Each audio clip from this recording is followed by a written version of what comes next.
En el origen, la división de la raza aria en 4 castas tuvo un doble objetivo: orientar los hombres desde su nacimiento, y por el hecho de su nacimiento, hacia carreras que por definición eran las suyas, y que les facilitaría el trabajo esotérico para el cual estaban destinados.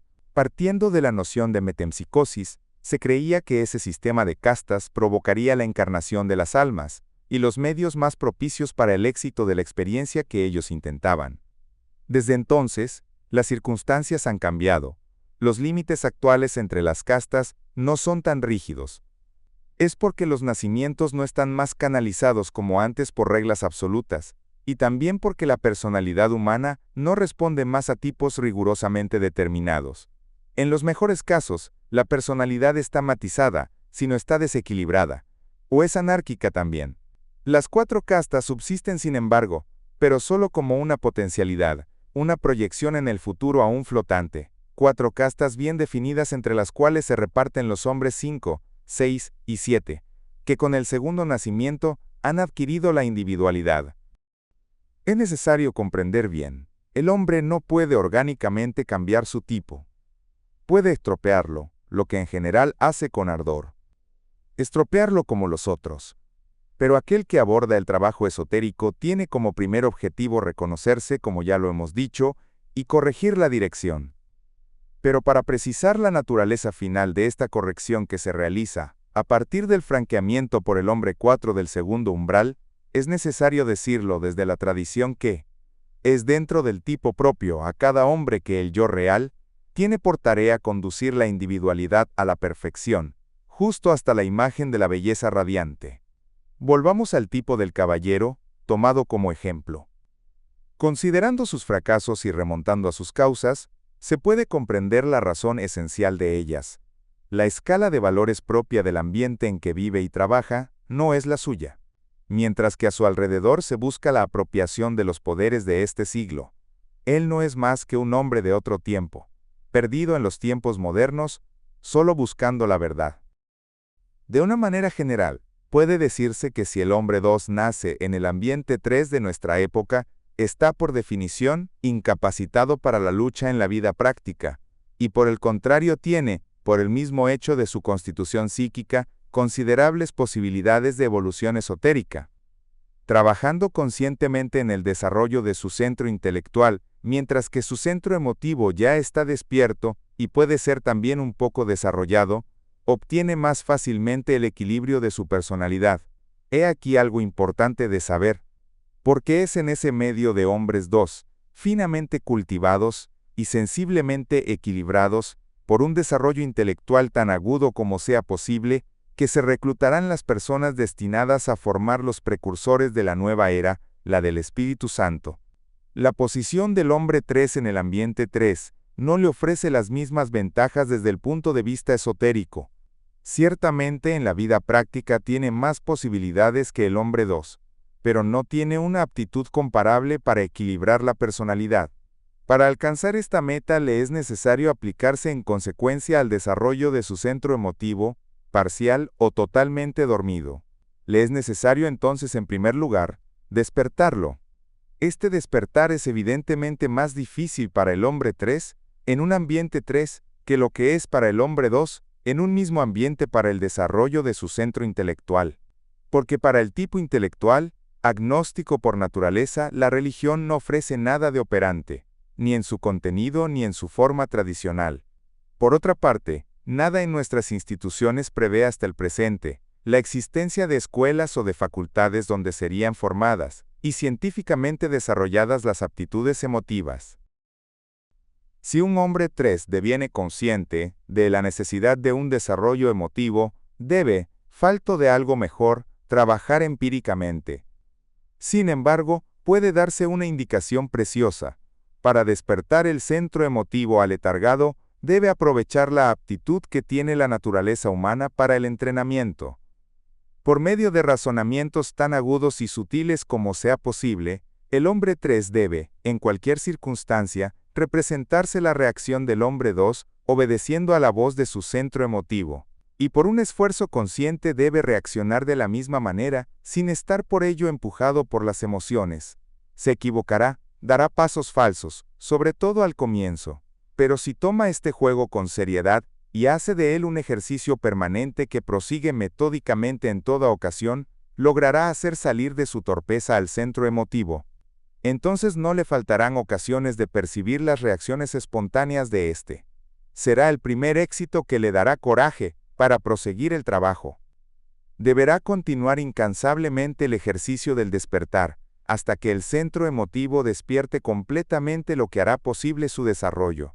El hombre 3 puede sacar una ventaja de su condición. Puestas aparte las emociones negativas, por el hecho de estar a menudo dormido su centro emotivo, no está demasiado deformado. Este breve análisis y la exposición de ciertas reglas no agotan el problema, evidentemente, que es tan vasto y extremadamente complejo, el mismo que colocamos al comienzo del capítulo. El funcionamiento, las posibilidades del desarrollo del centro emotivo, son algo desconocido para el hombre exterior.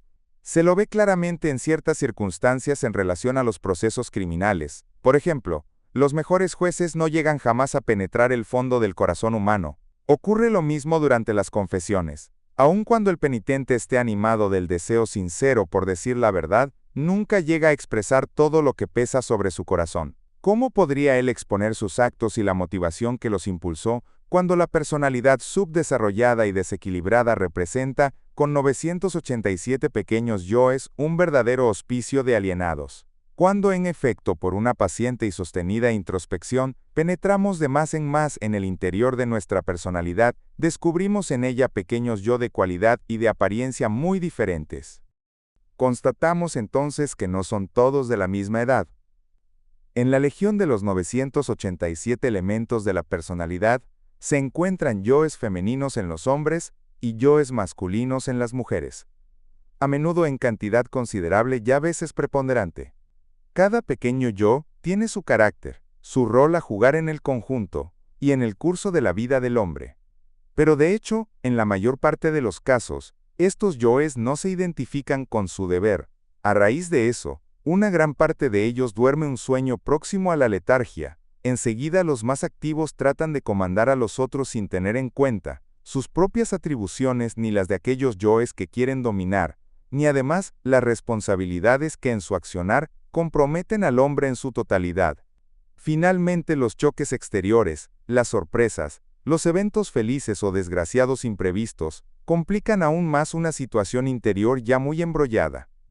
Es entonces cuando interviene la acción del aparato autotranquilizador, con la ayuda del cual el hombre reencuentra un nuevo equilibrio inestable, que nuevos choques exteriores o interiores romperán, como un castillo de naipes que se derrumba bajo el aliento de un niño. A decir verdad, tal como es ella, la existencia en nosotros de esta sociedad disparatada de pequeños yoes es absurda. Lógicamente no puede más que conducir al hombre al fracaso. La continuación de la introspección permite percibir los elementos extraños que entran en la composición de la personalidad humana. Por ejemplo, denuncia en un hombre joven la presencia de pequeños yoes impregnados del escepticismo de los viejos. Inversamente, puede revelar en una persona de edad madura los yoes de un adolescente entusiasta, con el corazón desbordante de fe, de esperanza y de amor. También podemos observar en nosotros la coexistencia de defectos y cualidades diametralmente opuestas, que normalmente deberían compensarse, o al menos atenuarse. Pero no siempre ese es el caso, y en una misma persona pueden cohabitar un yo avaricioso, cuando se trata de gastos insignificantes, y un yo dispendioso cuando se trata de aportar sumas considerables. Aunque esta simultaneidad de yoes contrarios sea absurda, casos de este género se reencuentran más a menudo de lo que comúnmente se imagina. Sin embargo, no es necesario extraer conclusiones apresuradas de esta situación que se observa en uno mismo por la práctica de la introspección, y menos todavía tratar de instaurar en sí mismo, por una acción violenta, un orden o una armonía falsas. El resultado será solo la mutilación de la personalidad y no su armonización. Es necesario considerar a la personalidad como un enfermo psíquico, y para lograr obtener un efecto positivo, se debe actuar progresivamente, con método, circunspección, y repitámoslo, con amor y gran paciencia. La personalidad es un don divino que se nos ha acordado, el talento del cual somos responsables. Para anclar mejor las ideas, es útil el repetir rápidamente la teoría y la práctica, que se refieren al proceso de evolución de la personalidad. A continuación de esfuerzos conscientes de constatación, de no confluencia, de no consideración interior, de consideración exterior, de presencia permanente en sí, etc., el hombre comienza a discernir mejor las influencias B. Por la acumulación de las impresiones que emanan de esas influencias, comienza a formarse en él un centro magnético. Una vez formado este centro, se sitúa entre el centro emotivo inferior y el centro emotivo superior. Es un nuevo centro de conciencia. En profundidad y a medida de su crecimiento, juega el rol de un intermediario que poco a poco absorbe el centro emotivo inferior, para enseguida ser absorbido por el centro emotivo superior. Al mismo tiempo afirma progresivamente su autoridad sobre los tres centros inferiores de la personalidad, y por allí, sobre los 987 pequeños yoes.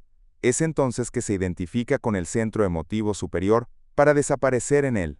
Finalmente no hay más que un solo centro emotivo, situado en el medio de nuestro organismo psíquico. El hombre alcanza así a la situación interior, tal como es representada en el esquema siguiente, el cual ya se ha tratado extensamente en el ciclo exotérico de nuestra obra. Este es el esquema de la individualidad, ese fruto del segundo nacimiento. Tal como podemos verlo, los sectores del antiguo centro emotivo inferior, integrado en el centro emotivo superior, no desaparecen totalmente. La supervivencia de los sectores del centro emotivo inferior está representada en puntillas por el hecho de que el centro emotivo superior, así como el centro intelectual superior y el centro sexual son indivisibles. Pero esos sectores están transfigurados. Según una antigua fórmula iniciática, al contacto de la piedra filosofal, la hoja de acero ha devenido hoja de oro. Transfigurados y absorbidos por el centro emotivo superior, los 6 sectores del centro emotivo inferior representan de ahí en adelante el corazón de la individualidad nacida. En su conjunto aseguran, bajo la absoluta autoridad del centro emotivo superior, portador del yo real, el lazo directo y autónomo, con el centro intelectual inferior por un lado, y el centro motor por el otro. Así se forma el carácter de la individualidad, que después de su nacimiento pasa por las etapas sucesivas de crecimiento y desarrollo.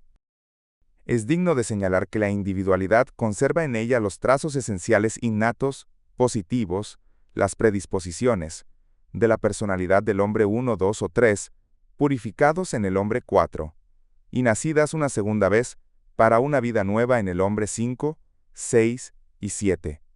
Tal como en la personalidad del hombre exterior, el lazo con el centro intelectual superior está directamente asegurado en la individualidad por el centro emotivo superior. Por el contrario, el centro sexual que en la personalidad gozaba de su independencia, está ahora ligado directamente al centro emotivo superior. El centro sexual no actúa más en forma autónoma, en la individualidad tal cual lo hacía en la personalidad, imponiéndose a ésta, y su energía no puede más ser usurpada por los dos centros inferiores que subsisten, el intelectual y el motor. Allí el amor está separado de cualquier mezcla. Esta modificación transforma radicalmente la vida sexual del hombre, que alcanzó el segundo nacimiento, elevando aquella al nivel de la vida emotiva regida de allí en adelante por el yo real. Esto es la sublimación del sexo. Para completar nuestro resumen, es útil dar indicaciones sobre los cambios que intervienen en el contenido de la personalidad, cuando por su conjunción con el yo real, se transforma en individualidad. Hemos visto que la personalidad se compone de 987 pequeños yoes, número que resulta de las posibles combinaciones de los 18 sectores de los 3 centros inferiores, aunque en la individualidad quedan solo 2 de estos centros inferiores. El número de combinaciones posibles se establece entonces a partir de 12 sectores, no más por 3, sino por 2, lo que permite establecer la fórmula siguiente. A estos 66 pequeños yo, desarrollados, equilibrados y disciplinados de la individualidad, es necesario agregar aún los 6 sectores del centro emotivo inferior, recubiertos por el centro emotivo superior. Se alcanza así el número 72. Este número es sagrado, juega un rol importante en las prácticas iniciáticas. Así, cuando ella rompió su unidad después de la edificación de la Torre de Babel, La humanidad se divide en 72 grupos lingüísticos que comprenden la totalidad de los pueblos que habitan la Tierra. No habiendo sufrido mezcla ninguno de ellos, provenían directamente de su fuente original, y entre ellos, 6 pueblos tenían una vocación mesiánica. Este número de 72 corresponde al de los matices posibles de tipos humanos que han alcanzado el nivel de la individualidad. En relación a los 987 pequeños yoes de la personalidad, es una simplificación, pero compensada por la penetración en los sectores de los centros intelectual y motor de la irradiación proveniente del centro emotivo superior. Cada pequeño yo de la individualidad es beneficiado así de la cooperación armoniosa del conjunto de los otros. Esta simplificación del sistema psíquico resulta de su situación en un plano superior. La sublimación del sexo, el que armoniza plenamente su expresión a la del yo real, convierte a la vida emotiva en algo que no puede ser descrito en lenguaje humano. En la tradición este estado se llama la beatitud. Capítulo 18. Fundamentándonos en lo que hemos constatado en el capítulo 16, por el análisis de los diversos casos de deformación de la personalidad, hemos esbozado los medios apropiados para restablecer en esta un cierto equilibrio. Un enérgico reordenamiento es indispensable para aquel que se empeña seriamente en el trabajo esotérico, cuyo objetivo es, lo sabemos, el crecimiento completo y desarrollo de la personalidad, llevada hasta el segundo nacimiento. De esta forma somos conducidos a considerar el gran problema de la práctica esotérica, tan importante en la vida exterior como en la vida interior, el de las emociones negativas. Ya hemos indicado más de una vez que estas emociones son el medio por el cual actúa en el hombre la gran fuerza destructora. No es exagerado decir que las emociones negativas constituyen el principal factor del envejecimiento y después de la muerte generalmente prematura de los seres humanos. Luchar contra el envejecimiento y contra la muerte consiste entonces sobre todo en combatir en uno mismo las emociones negativas. Este postulado puede sorprender. Lo hará todavía más si agregamos que esas mismas emociones tan nocivas pueden devenir una fuente abundante de energías finas y activas, cuya presencia es necesaria al desarrollo de la personalidad, cuando ellas son tratadas según reglas precisas fundadas sobre una rigurosa disciplina psíquica.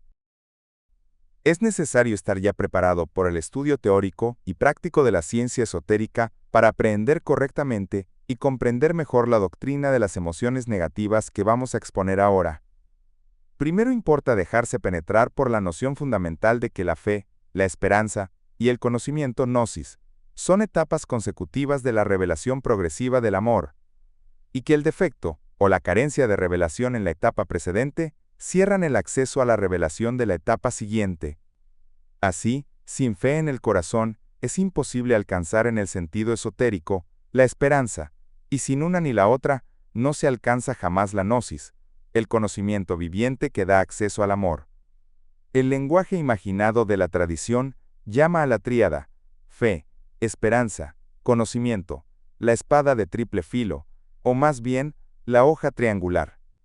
Los textos sagrados y los comentaristas de los primeros siglos de nuestra era insisten sobre la importancia de las emociones negativas y sobre la actitud que conviene tomar ante ellas. Recomiendan una reacción positiva y asimismo una actitud de gozo frente a las personas que arrojan sobre nosotros su agresión. Por ejemplo, se lee: Bendecid a aquellos que os maldicen, rogad por vuestros enemigos, ayunad por aquellos que os persiguen. Amad a quienes os odian y no tendréis enemigos. Si alguno te da una bofetada sobre la mejilla derecha, preséntale la otra mejilla y tú serás perfecto. Se podrían multiplicar citas semejantes extraídas de esos textos. Los comentarios de la Iglesia ecuménica abundan también en exhortaciones de la misma naturaleza, aunque allí se ve generalmente un precepto dogmático y se abstienen de proceder a un examen en cuanto al fondo. En un cierto sentido, es razonable reaccionar así. El enfermo absorbe los remedios sin preocuparse de su composición química. Lo que interesa es el efecto conocido que ellos deben producir. También se admite en teoría la belleza de la actitud general predicada en el Evangelio de no oponerse al mal, al mismo tiempo que se la rechaza en la práctica como un riesgo desde el punto de vista político y social. Algunos consideran los preceptos evangélicos que acabamos de nombrar como el testimonio de una exaltación religiosa que transgrede los límites del buen sentido. Para ellos la última abjuración aparece como pura locura, y sin embargo uno y otros preceptos de amar a sus enemigos y no oponerse al mal tiene su correcta razón de ser. Y veremos que conducen muy naturalmente a la recomendación que hemos hecho de no huir de las emociones negativas. La confusión se explica porque, en la mayor parte de los casos, ante hechos y máximas que se refieren al campo esotérico, emitimos juicios que solo se aplican correctamente a la vida exterior, o a nociones que se relacionan con esta. En otros términos, aplicamos al dominio de las influencias B argumentos y máximas que tiene que ver con las influencias A. Esta confusión nace de la falsa creencia de que las palabras de Jesús son simples y, en consecuencia, accesibles a todos. Y entonces cada cual se inclina a creer que puede comprenderlas y hasta criticarlas. Este malentendido dura desde hace siglos, a pesar de las numerosas advertencias dadas por autoridades tales como Orígenes, San Isaac el Sirio y otros. Es verdad que para respetar el principio de hermetismo adoptado por la tradición, en especial en la ortodoxia oriental, estas advertencias han sido dadas bajo una forma sibilina. Es por eso que San Isaac el Sirio indica que la escritura divina dice mucho, y utiliza a menudo los términos en un sentido diferente de su sentido original. A veces lo que es propio al cuerpo es tratado como perteneciente al alma, e inversamente, lo que es propio del alma es atribuido al cuerpo. La escritura no hace distinción allí, sin embargo los hombres advertidos comprenden. Para aprender el sentido exacto de los preceptos evangélicos que acaban de citarse, primero es necesario darse cuenta de la naturaleza misma de las emociones negativas tales como la cólera, los celos, el odio, la calumnia, la envidia, la insolencia, etc., que se expresa por la violencia. Aunque todas las emociones humanas, cualesquiera sea su naturaleza, negativas y positivas, y aunque nazcan de diferentes movimientos psíquicos, tienen por base un solo y único movimiento del alma. Aunque esto pueda parecer muy paradojal, esta base única sobre la cual se arraigan las emociones positivas o negativas es el amor. Para precisar más aún, decimos que de hecho no existe más que una sola y única emoción pura. Y esta emoción en su límpida pureza es, como acabamos de decirlo, el amor. Todas las emociones y sentimientos diversos que el hombre siente son compuestos. Sus elementos, al mezclarse al amor puro, lo turban. En efecto, este tiene la capacidad de absorber y disolver en él las consideraciones, actitudes, pasiones, impulsos, etc. Tal como el agua químicamente pura, tiene la facultad de absorber en ella las sales de naturaleza distinta. De ello resulta que la variedad de los sentimientos humanos en toda su diversidad y en función del caso particular, son el resultado, a la vez cuantitativa y cualitativamente, de mezclas agregadas al amor puro, en el cual se disuelven. El órgano que permite al hombre sentir esta emoción pura y única, el amor, es el centro emotivo superior. Es por eso que el apóstol San Pablo, dirigiéndose a los discípulos, y no al común de los hombres, da este precepto célebre en la tradición esotérica: buscad de alcanzar el amor. El lector puede comprender mejor ahora de qué amor habla el apóstol, cuál es el sentido del contexto de esta máxima, y por qué inmediatamente él pasa al problema de los dones espirituales. Es evidente que el hombre exterior no conoce el amor en su pureza divina, y no puede tener ninguna noción de él, aunque aproximada. Los discípulos avanzados que suben los escalones de la escalera están aún alejados de conocer esta emoción en toda su amplitud. Porque el yo de la personalidad con sus tres centros inferiores no posee el órgano que le permite sentirlo. El poder sentir esta emoción pertenece al yo real, que se expresa en la individualidad formada en el segundo nacimiento.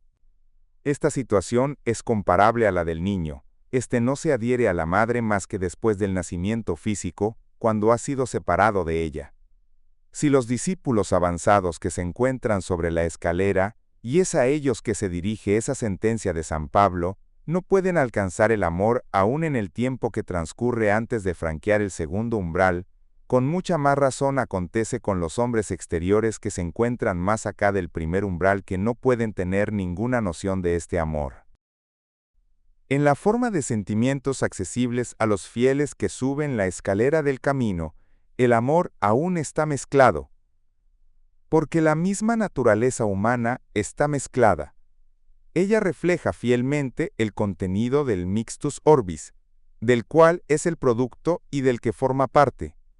Así, la compleja estructura de la personalidad, la subdivisión de los centros psíquicos en partes positiva y negativa, refleja exactamente el carácter mixto del mundo exterior e interior del hombre terrestre, y lo hace capaz de percibirlos en todas sus partes, posibilidad que sería negada sin ellos. He aquí el sentido profundo del sacrificio por el cual el amor, es decir, Dios, ha creado el mundo. Él ha admitido la mancha pero para transmutarla en imagen de la belleza radiante. Si como ya lo hemos visto, la atrofia de la parte negativa del centro intelectual impide al hombre dudar, al mismo tiempo ella ciega a medias su inteligencia, quitándole la capacidad de comparar, de apreciar, de criticar, etc. Ocurre lo mismo con el centro emotivo. Para asegurar su completo funcionamiento, le es necesario su hemiciclo negativo. Mientras que la parte positiva vibra a las impresiones agradables, que vienen del exterior o del interior, la parte negativa responde a sí mismo a las impresiones desagradables. Tal es el rol normal del hemiciclo, rol positivo por así decirlo. Si el centro emotivo, despierto y puro, estuviese privado de la parte negativa, la vida afectiva estaría desorientada y empobrecida. Esta situación es comparable a aquella en la que podríamos sentir el calor sin sentir el frío. O bien, ver la luz sin distinguir las sombras cuando se ha despertado la parte negativa del centro emotivo y funciona normalmente, constituye en la estructura psíquica de la personalidad un órgano tan indispensable como la parte positiva. Aunque cuando el centro emotivo ha caído en un sueño profundo, como en el primer caso descrito en el capítulo 16, él sueña.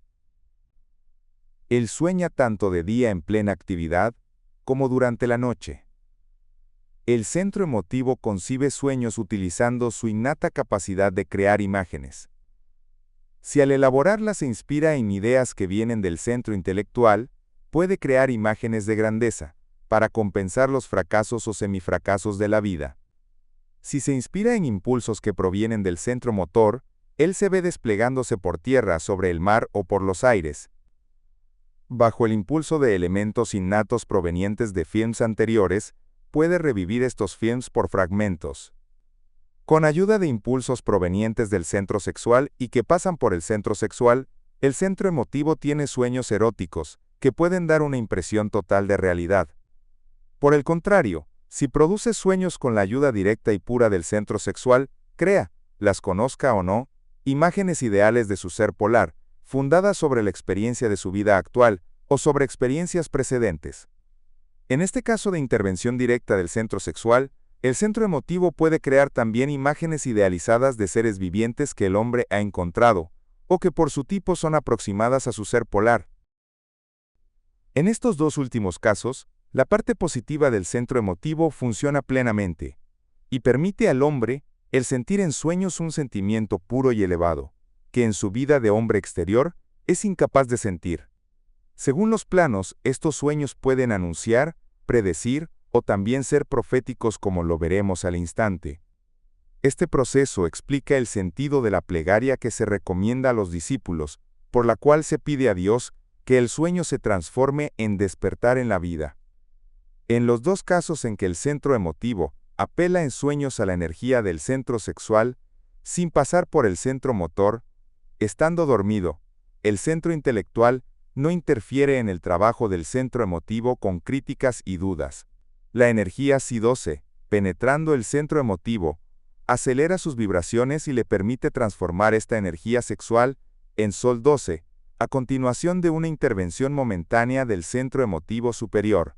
Estas pocas indicaciones dan una breve apreciación del trabajo del centro emotivo inferior, incompletamente desarrollado aún, pero que la vida corriente, desequilibrada, la que el hombre lleva, no alcanza a anestesiar o envilecer, especialmente cuando el fiel sube los escalones de la escalera. Volvamos al problema de las emociones negativas. Es por la parte negativa del centro emotivo que pasa la corriente vibratoria especial que transporta esta clase de emociones. Tal como ya lo hemos subrayado, las emociones negativas nacen, crecen y se desarrollan sobre la base del amor. Este hecho parece paradojal. Se concibe fácilmente que las emociones positivas nazcan del amor, pero parece difícil admitir que el amor se revele como el fundamento constante de las emociones negativas cuando se analizan los elementos constantes que las componen, como se haría en un análisis químico. Las emociones negativas son complejas. Son una mezcla formada por la adición al amor de diversos elementos psíquicos, extraños a su naturaleza simple y sutil, elementos cuya grosura imprimen a esas emociones al carácter negativo que revisten. Estos elementos sobreagregados pueden provenir sea del centro intelectual, bajo la forma de consideraciones, de combinaciones, de cálculos, etc., sea del centro motor en forma de pasiones, de tendencias o antipatías del yo del cuerpo.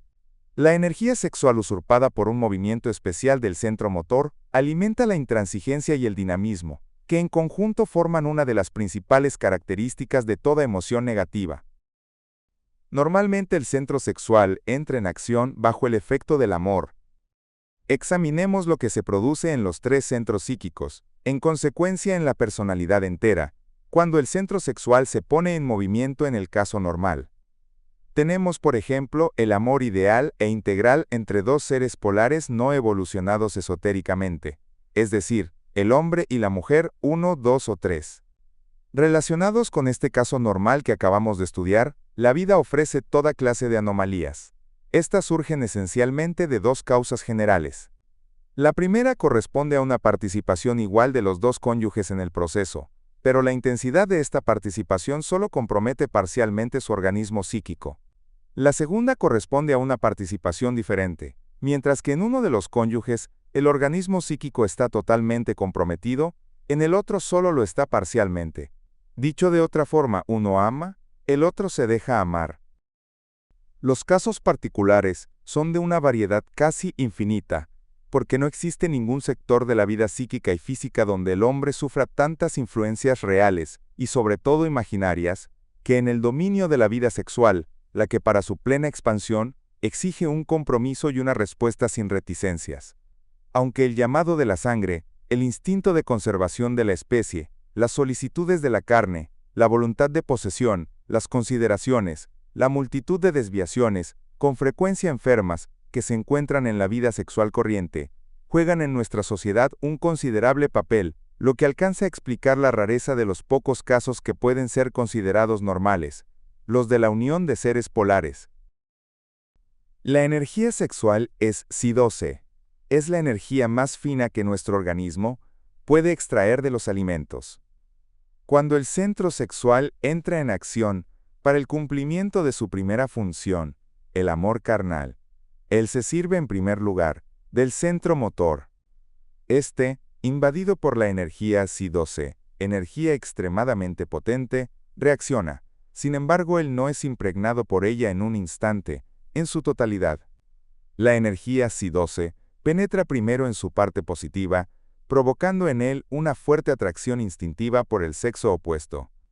En el estado psíquico que resulta de ello, la personalidad se encuentra orientada, tanto tiempo como la energía Si-12 actúa normalmente, los 987 pequeños yo se unen y tienden hacia la misma meta. Allí ocurre un fenómeno que podría compararse a la orientación de las moléculas del nódulo magnético de un electroimán, cuando se lo hace pasar por una corriente. Enseguida la energía Si-12 penetra la parte negativa del centro motor y la despierta. Este centro compromete entonces al yo del cuerpo en el acto carnal. Hasta ese punto el proceso es común a los hombres y a los animales. En estos, el proceso no se desarrolla más hacia adelante y es lo que ocurre igualmente entre los humanos en la inmensa mayoría de los casos. Los efectos del acto carnal están limitados entonces al placer físico y a la procreación. Estas limitaciones revelan para los hombres la intervención de la ley general, que vigila que el primer impulso dado ante el llamado del amor sea mesurado, y no supere el nivel necesario y suficiente para satisfacer los fines que tiene por tarea realizar. El centro motor entra entonces en acción sin, de todas formas, disponer de la energía capaz de producir una tensión propia, para orientar en su totalidad el organismo psíquico. Por el contrario, en el caso del amor integral, el de los seres polares, el llamado del amor hace vibrar el centro sexual de una manera incomparablemente más potente y hace surgir una cantidad de energía superior a la que el centro motor puede obtener. Cuando está saturado, esta energía desborda. El colmado se expande entonces en los otros dos centros, intelectual y emotivo, donde la energía, Psi-12, penetra los sectores motores y les imprime un movimiento de vibración correspondiente a su propio ritmo. En tanto que la presencia de la energía Psi-12 dure la vibración muy rápida de los dos sectores motores del centro intelectual, transforma profundamente el estado y las características habituales del funcionamiento de los otros cuatro sectores de este centro. Se recuerda que normalmente este trabaja con energía 48, lo que le imprime un ritmo relativamente lento. Conducido por la frecuencia extremadamente rápida de la energía, Psi-12, el centro intelectual vibra mucho más rápidamente que de ordinario, y durante el tiempo que dura la presencia de esta energía, pierde su carácter reflexivo, ponderado, calculador y agnóstico. Las preocupaciones, las dudas, los conflictos, quedan temporariamente relegados al último plano de la conciencia de vigilia. Sin embargo, una transformación tan total no puede producirse más que en el caso de los seres polares, cuando el limado del amor y el impulso dado por el centro sexual son fuertes y puros. Si tal no es el caso, la transformación solo será parcial. El espíritu crítico, siempre el último en desaparecer, subsistirá. No habiendo sofocado las preocupaciones y cálculos del centro intelectual, hombres y mujeres caen así comúnmente en la prostitución moral, cuyos matices varían hasta el infinito, porque cuando el llamado del amor es limitado, como se ha dicho antes, el centro intelectual no se compromete en el proceso amoroso y la cabeza queda fría. En lugar de dominar completamente a la personalidad, el centro sexual permanece en parte sometido a sus tendencias. Esto se produce mucho más a menudo de lo que se cree, y no es exagerado afirmar que la inmensa mayoría de los humanos no sospecha tampoco que existen planos superiores al del amor carnal. En el caso normal, tomado como ejemplo por nosotros, la vibración Psi-12 despierta en el centro intelectual una fuerte imaginación erótica exenta de prevenciones. Por un momento solo se está tomado por el juego del amor en el cual sus partes positiva y negativa vibran conjuntamente en armonía con el centro motor y con su propio ritmo acelerado por el influjo de la energía sexual. Veamos ahora lo que se produce a continuación de la aparición masiva de la energía Psi-12, energía fina, pura y sin mezcla, en los sectores motores del centro emotivo. La reacción de este es distinta que la del centro motor. La impregnación de los sectores motores del centro emotivo por la energía Psi-12 provoca en los otros sectores de este centro una fuerte resonancia que pueden hacer ocurrir los fenómenos siguientes. Los sectores intelectuales del centro emotivo se empeñan en el juego del amor conducidos por el centro intelectual en armonía con el centro motor. El corazón se encuentra entonces invadido por el flujo de una ternura, de un nivel incomparablemente más elevado que el que conoce habitualmente cuando solo es alimentado de energía 24.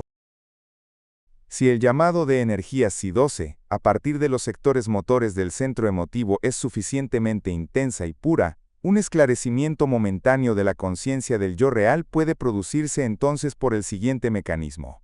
El flujo de ternura debido a la energía Psi-12 abre una comunicación hacia el centro emotivo superior, desde donde una ola de energía Sol-12, de la octava superior viene al encuentro del Psi-12, que baña los sectores motores del centro emotivo inferior.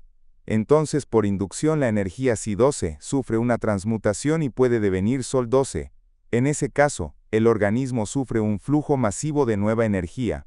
La pareja prueba, aunque más no sea que por breves instantes, el gusto de ese estado superior divino que es la beatitud, gusto que deja enseguida un estado de equilibrio y paz inefable.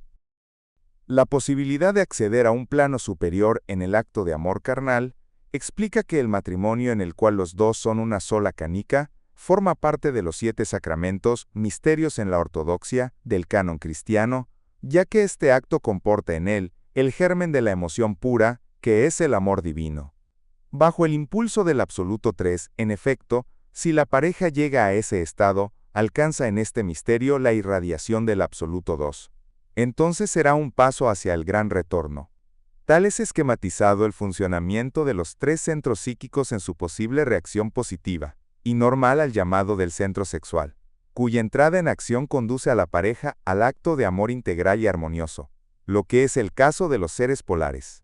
La energía Si-12 tiene en efecto la facultad de absorber y, por decirlo así, de disolver tal como el agua disuelve sales diferentes, las energías provenientes de los tres centros de la personalidad, lo que comunica al conjunto de estas por un instante una vibración fuerte y armoniosa. Esta participación armoniosa de los tres centros, en el cumplimiento del juego del amor, ofrece mucha analogía con el juego de una orquesta compuesta de músicos competentes y dirigida por un director de talento. Sin embargo, esa misma orquesta privada de dirección solo extraerá de sus instrumentos una cacofonía. Tal es el caso para las parejas desarmónicas en las cuales el proceso funciona, por así decir, a contracorriente. El centro sexual, vuelto entonces hacia el sentido opuesto, que su sentido normal, lo que provoca con una sexualidad anormal, la aparición de emociones negativas. Tal como lo hemos dicho, una emoción negativa tiene por base el amor, de otra forma no sería una emoción. Sobre esta base han venido a arraigarse en distinta proporción elementos que, bien orientados en una dirección opuesta, son análogos a aquellos que existen en un amor normal. En consecuencia, las emociones negativas tienen por efecto provocar una repulsión, en lugar de provocar, como en el caso de las emociones positivas, una atracción. Además, su carácter dinámico hace que el hombre más flemático que se encuentre bajo su influencia quiera actuar, y busque expresar el estado de agitación en que se encuentra y con el cual confluye por palabras o actos violentos. Las impresiones que nos causan las emociones negativas son demasiado conocidas para que sea necesario proseguir la descripción. Nuestra propia experiencia nos permite completarla. Lo importante es apresar el proceso de formación en nosotros de estas emociones. Este conocimiento debe permitirnos comprender cómo es posible reinvertir los efectos, transformar su nocividad en una ventaja esotérica. Esto es lo que expresa el proverbio: solo hay un paso que separa el odio del amor. Decimos que toda emoción negativa es compuesta. No existe la emoción negativa pura, pero esta mezcla no puede producirse y durar más que si la atiza la pasión. Es lo mismo que el agua que no disuelve ciertas sales, si no se la lleva a una temperatura elevada. La emoción negativa nace de un violento acceso de pasión donde pueden entrar el odio, los celos, la cólera, etc. Para la reinversión del mecanismo psíquico que hemos descrito en el caso del juego del amor armonioso, la emoción negativa, para manifestarse, usurpa energía, Si-12 del centro sexual, energía del amor carnal. Más violenta es la emoción negativa emitida y sufrida, más grande es la cantidad de energía Si-12 utilizada. Como en el caso positivo, esta energía invade el centro motor entero y penetra asimismo, impregnándolos, los sectores motores de los centros intelectual y emotivo. En tanto persista la vibración del centro motor, la vibración proveniente del instinto animal del hombre, los sectores motores de los otros dos centros vibran negativamente. De ello, resulta un estado de profunda confluencia. Aquí tocamos un punto esencial. El mecanismo de las emociones negativas solo puede funcionar en ese estado de confluencia profunda. En el grado de un choque, o de la invasión de una pasión, el hombre, perdiendo su calma, cae inmediatamente en el estado de confluencia, que permite a la emoción negativa nacer y desarrollarse. En general, después de un cierto tiempo, la emoción negativa, perdiendo progresivamente su energía, termina por extinguirse. Sin que por ello haga falta ningún esfuerzo consciente, puede decirse también que una vez caído en el estado de confluencia, el hombre solo puede desembarazarse de la emoción negativa por el agotamiento de las energías que ella hace surgir. Pero la emoción que resulta de ello no desaparece inmediatamente, porque las emociones negativas abarcan todo el organismo psíquico y perturban la personalidad, provocando una pérdida considerable de las energías más finas y en consecuencia las más preciosas, las que han sido llevadas en el movimiento. Es necesario tiempo para reconstituir esas reservas de energías finas. Si en el momento en que nacen en él emociones negativas, el hombre conserva su calma, es decir, no cae en el estado de confluencia mecánica, resulta de ello un estado diametralmente opuesto. Examinaremos el caso de las emociones negativas que nacen en nosotros. Aunque la irritación pueda acumularse durante semanas, meses, a veces años, su explosión siempre es instantánea. En otros términos, la emoción negativa surge y toma una forma dinámica, en el curso de un lapso de tiempo muy reducido. Ella sube en el hombre y lo invade, poniéndolo en un estado de profunda confluencia mecánica, que finalmente se exterioriza en palabras y actos. Aquí somos derivados a la doctrina del presente. Si por una introspección sostenida el hombre puede alcanzar a constatar en él la subida de la emoción negativa tan pronto como ella surge, es decir, cuando no son franqueados por el curso del tiempo los límites de su presente individual, le es posible disociar los componentes de esa emoción. La constatación introspectiva esclarece nuestro ser interior como lo haría la luz de un faro, aunque las emociones negativas solo pueden formarse y entrar en acción en la oscuridad que caracteriza el estado de confluencia. La luz proyectada por la constatación en los límites del presente disocia las emociones negativas y las pasiones que le habían dado nacimiento vuelven al estado latente. Pero de esta forma la constatación tiene aún otro efecto de capital importancia. La disociación inmediata de los componentes, que constituyen la emoción negativa, libera energía Si-12, que las pasiones habían atraído hacia el centro motor. Por el hecho de la constatación, ella se concentra automáticamente en el centro emotivo puesto en movimiento. Se sabe que el trabajo normal, intenso, de este centro se hace con la ayuda de energía fina de grado 12. La victoria aportada sobre la emoción negativa conduce al centro emotivo inferior un flujo de gozo que traduce la abundancia de energía Si-12 separada por la constatación. Esta hace vibrar el centro emotivo inferior al ritmo muy rápido que le es propio, lo que permite el establecimiento de un contacto instantáneo con el centro emotivo superior y provoca una corriente de energía Sol-12, que viene de este último. Esto indica que la constatación hecha correctamente por la introspección y efectuada en los límites del presente individual permite al hombre aportar una victoria total. El flujo de gozo superior que entonces separa esa corriente de energía Si-12, liberada del estado de mezcla, puede ser transmutada por inducción en Sol-12. La duración del contacto que se establece así entre los centros emotivo inferior y superior puede entonces prolongarse. Es evidente que esta posibilidad no existe más que para el discípulo que después de haber franqueado el primer umbral, se esfuerza por subir la escalera porque él ya posee un centro magnético en formación. Cada victoria aportada sobre una emoción negativa acelera la formación de este centro. Es esta posibilidad de victoria a los esfuerzos que ella suscita, a sus efectos, que se refieren las provechosas palabras de Jesús. Se dará a aquel que tiene, pero a aquel que no tiene, se le quitará también lo que tiene. Las consideraciones que preceden explican la actitud que han adoptado los textos sagrados y la tradición frente a las emociones negativas. Esta actitud tiene esencialmente en cuenta los dos siguientes factores. Sin la aparición de la emoción negativa, la energía Si-12 no es aspirada por el centro motor. Ella permanece en el centro sexual para ser utilizada para las necesidades de éste.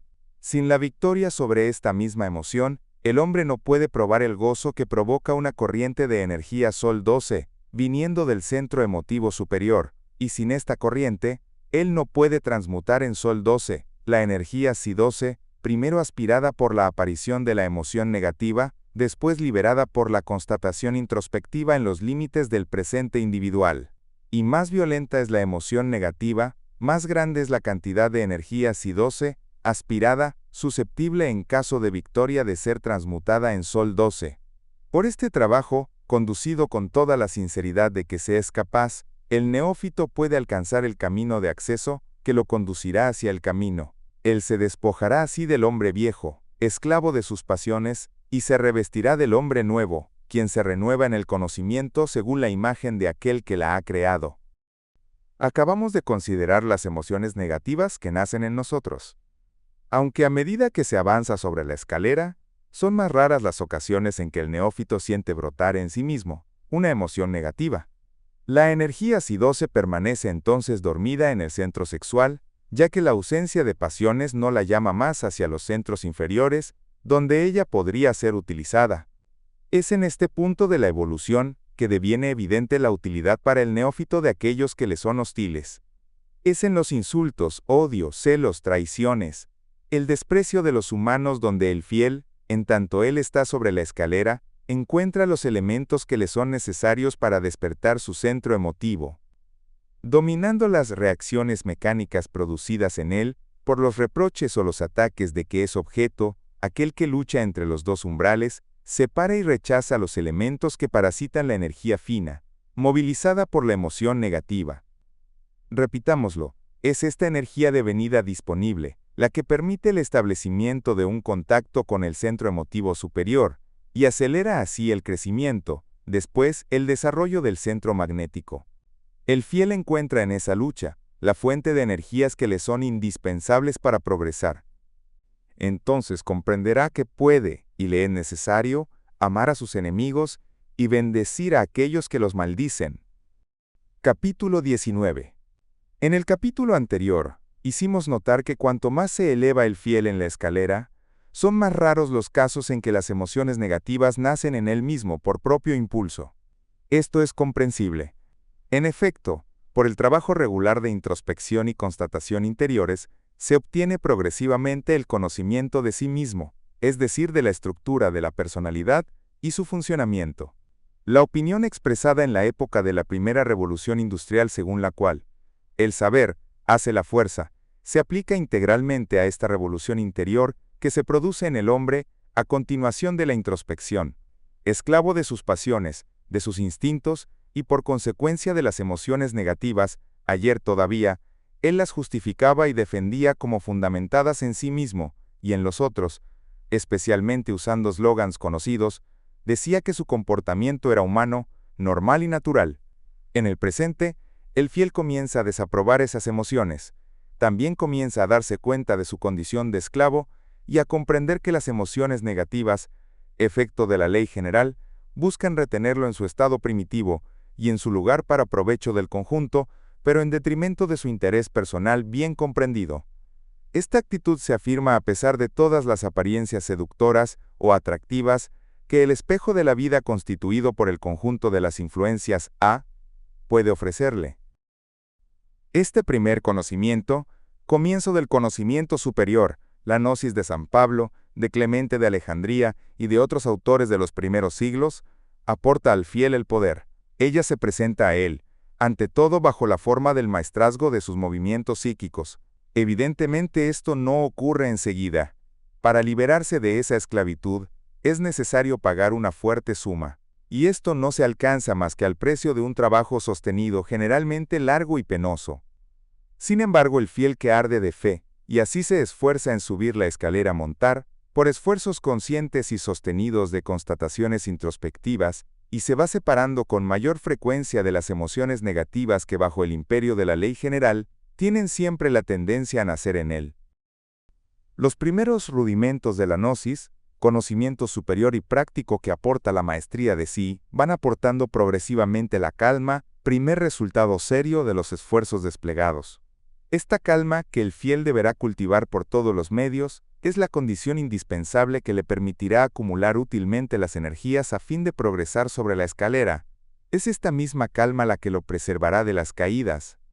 Sin embargo, al cultivar la calma, las ocasiones de aprovechar las emociones negativas, que nacen en nosotros para obtener energías finas, se hacen cada vez más raras. Solo queda entonces otra fuente, la de las emociones negativas, cuyo nacimiento es provocado en nosotros por choques exteriores. Para aquellos que trabajan en el siglo, nunca faltarán estas clases de choques. En efecto, para la ley general, aquel que se agita aparece como un traidor en relación al trabajo colectivo, e inmediatamente la naturaleza toma medidas, toda una serie de medidas apropiadas, para volver a hacer entrar en orden al recalcitrante. Entonces comienza la gran lucha, ese combate invisible, de cuya solución depende la suerte del caballero del Cristo. Este combate ininterrumpido dura a todo lo largo de la escalera, y el fiel solo alcanza la victoria final después de las últimas pruebas, cuando se encuentra delante del segundo umbral. Sin embargo, en el curso de esta ruta, la progresión está asegurada por victorias parciales, aportadas según las circunstancias sobre tal o cual pasión, sobre las tendencias soporíficas, sobre choques violentos o escándalos venidos del exterior y también del interior. La lucha es penosa, sobre todo porque no se reconoce al enemigo, más que cuando ya se está golpeado. Su aproximación siempre está enmascarada por medios variados al infinito: consideraciones, seducciones, deseo de ser útil o agradable, condescendencia, actitudes nobles, etc. Frecuentemente el caballero se ve batido porque servía al diablo de todo corazón, creyendo profundamente pero erróneamente que servía al Cristo. Pero aquel que se compromete en este campo de batalla encuentra al menos una ayuda. Ella viene de dos lados, desde el fondo de su ser y desde el exterior. En el primer caso, es la sinceridad absoluta hacia sí mismo, y la pureza de la fe que arde en su corazón. Por definición, la fe es ciega, ya que ella es certidumbre en lo invisible como en lo visible. Como en principio lo invisible es desconocido, la fe más ardiente puede equivocarse, de buena fe por así decirlo. El ejemplo de San Pablo es suficiente para convencerse de ello. Y este mismo ejemplo muestra que la sinceridad de la fe, por su misma existencia, llama al amor, y provoca desde lo más profundo de aquel que la siente, la corrección del error admitido. Tal es el sentido de la revelación recibida sobre el camino de Damasco, por el futuro príncipe de los apóstoles. En cuanto a la ayuda exterior, ella proviene de los efectos de la ley, que se aplica a toda acción, ley que hemos mencionado y definido más de una vez por esta fórmula. Las tendencias se acentúan. La sabiduría popular la conoce profundamente. En numerosos países, ella entra en el lenguaje corriente, bajo la forma del dictado. Es solo el primer paso el que cuesta. Estas dos fórmulas expresan por otra parte la misma ley, y se aplican según el álgebra, es decir, tanto en el sentido positivo como en el negativo. Desde el punto de vista del esfuerzo moral a aportar, no es menos difícil robar por primera vez que, por ejemplo, el practicar una virtud desacostumbrada. La acción repetida, en la ocurrencia, de victorias parciales logradas sobre las emociones negativas de la misma naturaleza, crea una rutina, una fuerza de inercia. Sin embargo, jamás se podrá estar seguro antes del segundo umbral, de no volver a caer en la misma trampa, porque la fuerza de vigilancia se agota rápido delante de los ataques reiterados y simultáneos. Pero la caída será cada vez menos penosa, y la liquidación de sus efectos cada vez menos difícil. Además, cada victoria parcial aumenta la reserva de energías finas y por lo tanto la fuerza combativa del caballero. Pero aquí él debe estar especialmente vigilante, para no derrochar esta reserva tan rápido como la haya acumulado. Debe recordar después de haber conseguido cada victoria, que la ley general entra automáticamente en acción bajo formas variadas, para quitarle, en relación al nivel burgués, el sobrante acumulativo de energías finas ganadas por él, y que, racionalmente utilizadas, le da la posibilidad de dar un paso más adelante, para salir de la zona de influencia de esta ley fundamental, la que, en la ocurrencia, le es hostil. En efecto, en el curso de este combate invisible, la misma pasión, el mismo espejismo ya vencido una, dos o muchas veces, pierde su fuerza sobre el vencedor. Y a medida que el caballero va subiendo la escalera, su calma interior deviene de más en más inmutable. Él verá aflojar a los asaltantes, y después batirse en retirada uno por uno. Sin embargo, al mismo tiempo, se cierra esa segunda fuente de energías finas de las que el fiel tiene tanta necesidad para avanzar, fuente proveniente de la transmutación de las emociones negativas provocadas por choques que vienen del exterior. Asimismo se cierran las fuentes provenientes de las emociones negativas surgidas del interior de aquel que después de haber franqueado el primer umbral se esfuerza, con el corazón ardiendo de fe, por subir la escalera. Se trata entonces de saber dónde y cómo el caballero del Cristo, habiendo finalmente alcanzado a establecer en él una calma permanente e inmutable, y devenido así impasible, delante de los choques interiores y exteriores, encontrará las nuevas fuentes de energías finas. Estas fuentes se abrirán en él, pero, repitámoslo una vez más, con la condición indispensable de que la calma obtenida en él se vuelva inquebrantable. Alcanzado este punto de nuestro estudio, el lector inteligente comprenderá que esta calma solo puede ser ganada con la soldadura, de la que hemos hablado en el primer volumen de la presente obra. Esto nos conduce lógicamente a un examen más profundo de este fenómeno de la técnica, que puede permitir efectuar esa soldadura en sí mismo. Aquí abrimos un paréntesis para elucidar al pasar un problema importante, que debe haber surgido en el espíritu del lector.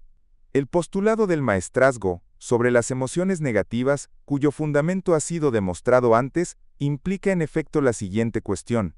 En esas condiciones, ¿cuál es su utilidad en nuestro mixtus orbis? Partiendo de lo que precede, el lector podrá tener la impresión de que las emociones negativas son simplemente uno de los instrumentos por medio de los cuales la ley general retiene al hombre en su lugar.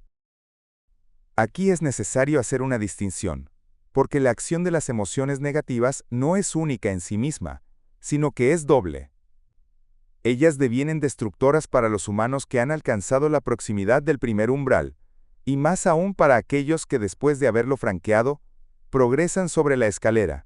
Desde el punto de vista de la ley general, ellos son traidores potenciales o efectivos. Para ellos, las emociones negativas representan uno de los factores destinados a arrastrarlos hacia atrás, efecto contra el cual el fiel es llamado a luchar con todas sus fuerzas. Sin embargo, esto no es, por así decir, más que un caso especial y relativamente raro, el de aquel que se empeña en el trabajo esotérico. La cuestión es entonces saber cuál es el sentido de las emociones negativas que invaden a las gentes satisfechas de sí mismas, quizá también de su suerte, y que no solo no se preocupan de empeñarse en una evolución esotérica, sino que no tienen ninguna idea de la ley general, de su acción, y de esa posibilidad de escapar a su dominio. Las emociones negativas son entonces para ellas algo totalmente normal, y esta clase de personas constituyen la casi totalidad del género humano. El sentido y el rol de las emociones negativas son múltiples, y superan largamente el perímetro de nuestro mixtus orbis. Trataremos de determinar en el cuadro de la nota, la A de la vida orgánica sobre la Tierra, especialmente bajo sus dos aspectos principales, el aspecto personal y el aspecto colectivo. En los dos casos el rol de las emociones negativas no es, hablando propiamente, negativo, aunque cualquier efecto directo sea siempre destructor, por lo tanto atentando contra la salud del individuo, provocando la discordia en las familias, y dando a las masas humanas impulsos que las empujan a excesos, revueltas, guerras o revoluciones. En el caso individual, el efecto positivo de las emociones negativas consiste en que ellas sirven para despertar. Su naturaleza dinámica comunica al individuo impulsos, y por ahí, lo empuja a la acción. Es la energía C12, acaparada por el centro motor, y mezclada a aquella de o las pasiones, cuya densidad más pesada es de 24, lo que da nacimiento a las emociones negativas, y penetra enseguida, en estado de mezcla, en los sectores motores de los otros dos centros, haciéndolos vibrar. El centro emotivo vibra entonces en forma brutal. Esta misma energía, mezclada, da al centro intelectual una orientación inventiva pero siempre interesada, pudiendo llegar hasta la perfidia, sin hablar de toda clase de mentiras. Así el organismo psíquico del hombre sale del estado de somnolencia mental, a veces muy profunda, en el cual los elementos de la sociedad humana, no cultivados desde el punto de vista esotérico, recaen automáticamente, y también voluntariamente, cuando faltan impulsos externos. Espíritu de eternas vacaciones. Las emociones negativas forman, por así decir, un denominador común válido para todos los humanos y colectividades humanas, sin distinción de razas, de casta, de sexo y de religión. Ellas dan nacimiento a un lenguaje común, comprensible a todos los seres humanos y también para los animales. Las guerras y las revoluciones son ciertamente calamidades para las generaciones que son envueltas en ellas, pero la historia, tanto antigua como moderna, nos enseña que ellas provocan un recrudecer de la actividad humana, no solo sobre los campos de batalla, sino igualmente en las cancillerías, en los silenciosos gabinetes de los filósofos y de los hombres de letras, así como en los laboratorios y las fábricas. Y de esta actividad provocada, más bien impuesta por las calamidades que representan las guerras y las revoluciones, salen a veces maravillas para las generaciones siguientes. Tal es el efecto, indirecto sin duda, pero netamente positivo, de las emociones negativas. Y asimismo es posible decir que sin las emociones negativas, la puerta que da acceso al camino de la evolución estaría cerrada tanto para el individuo como para las colectividades humanas. Habiendo cerrado este paréntesis, volvamos al examen del fenómeno de la soldadura.